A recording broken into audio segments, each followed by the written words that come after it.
Several years ago, actually it's 2006, I was involved in a vehicle collision. Luckily it wasn't my 4Runner, it was another car. And basically what happened is I was making a left-hand turn on a green arrow. Now if the arrow is green, the opposing traffic has a red light, and so they should have stopped. Well, what happened was a driver behind a stopped moving van that I didn't see actually went around that moving van and came through the intersection and totaled my car. So like you do in any accident, you call the police. The police came up and they cited me for making an unsafe turn that was in a green arrow. Come to find out that Arizona has kind of a stupid law that even if, no matter what, if you're turning left, you're at fault. And my insurance company said that the least amount of fault that you could have turning left is going to be 15%. Now, after that, as the tow truck was coming to tow my car, I had a man came up to me and said that he saw the accident and he's going to be a witness for me. And as it turns out, he's an off-duty sheriff's detective of 20 years as being a detective, as a deputy. And so I thought, wow, that really saved my ass. So he gave me all his information, and then he even came to court when I went to court for my ticket. And he testified that the guy clearly went around the stopped vehicle to go through the light, and which caused the accident. So the judge threw the ticket out, and I let the insurance company know, but I was still on the hook for 15%. So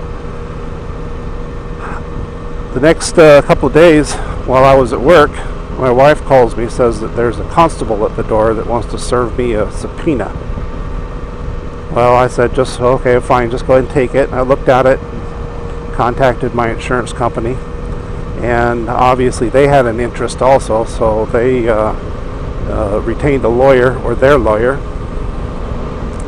and it never went to court. The case went to arbitration, and when it went to arbitration, it was really all bullshit because they really had no case, because the sheriff's deputy gave a really good recorded statement and a written statement as to what happened, and they really had nothing.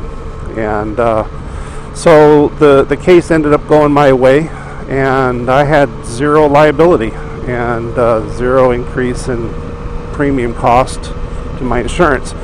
But where I'm going with this is I got lucky and I had a very good witness. Now that can't always happen, so that's why I invested in a dash cam, a motorcycle designed dash cam, front and rear camera, 2-channel, and it feeds into a DVR system, and that writes all the data to a 64 gig, up to a 64 gig micro SD card, which I can just plug into the computer. Now the way I have mine set up, it will record up to 9.5 hours of video before it starts to overwrite the oldest video.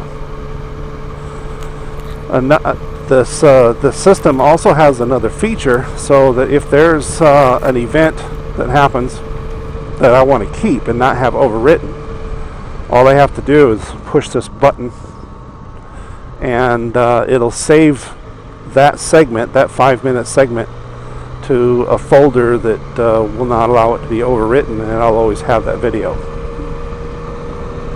INNOVV doesn't know who I am, and I don't expect anything for this little pitch, but